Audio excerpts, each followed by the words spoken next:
Traditional authority is a form of power that is based on established customs, cultural norms, and long-standing practices, rather than on the legal or formal rules of governance.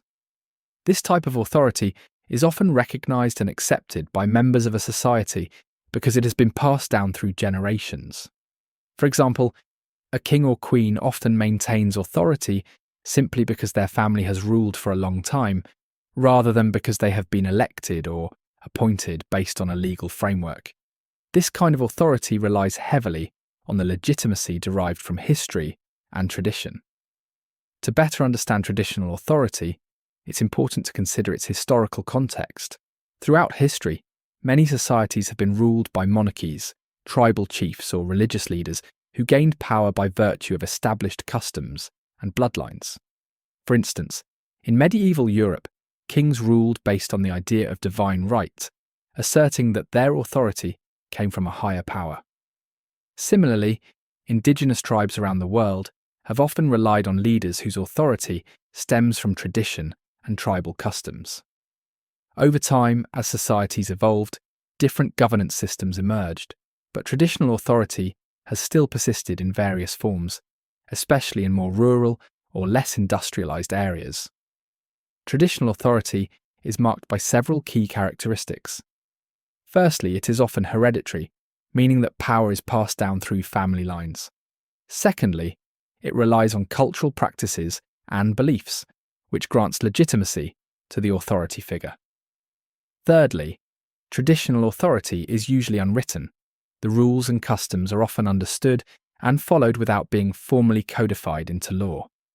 Additionally, it may involve rituals or ceremonies that reinforce the authority's legitimacy. Leaders operating under traditional authority often have a deep understanding of the cultural and historical context of their society. Now let's look at some strengths of traditional authority. One significant advantage is stability. Because traditional authorities are rooted in established customs, they often promote social cohesion and continuity. People might feel a strong sense of loyalty to leaders who represent their history and traditions.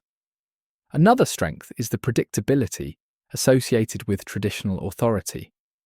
Since the roles and rules are often clearly defined by long-standing practices, individuals typically know what to expect from their leaders.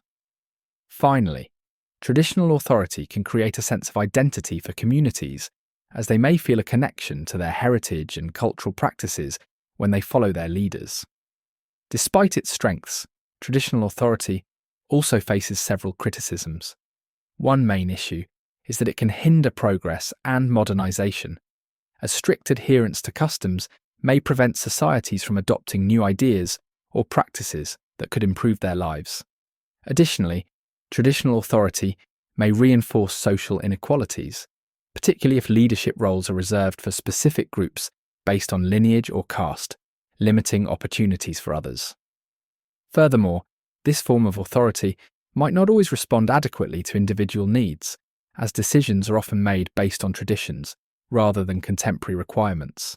Overall, these criticisms highlight potential limitations in how effectively traditional authority can govern a society today.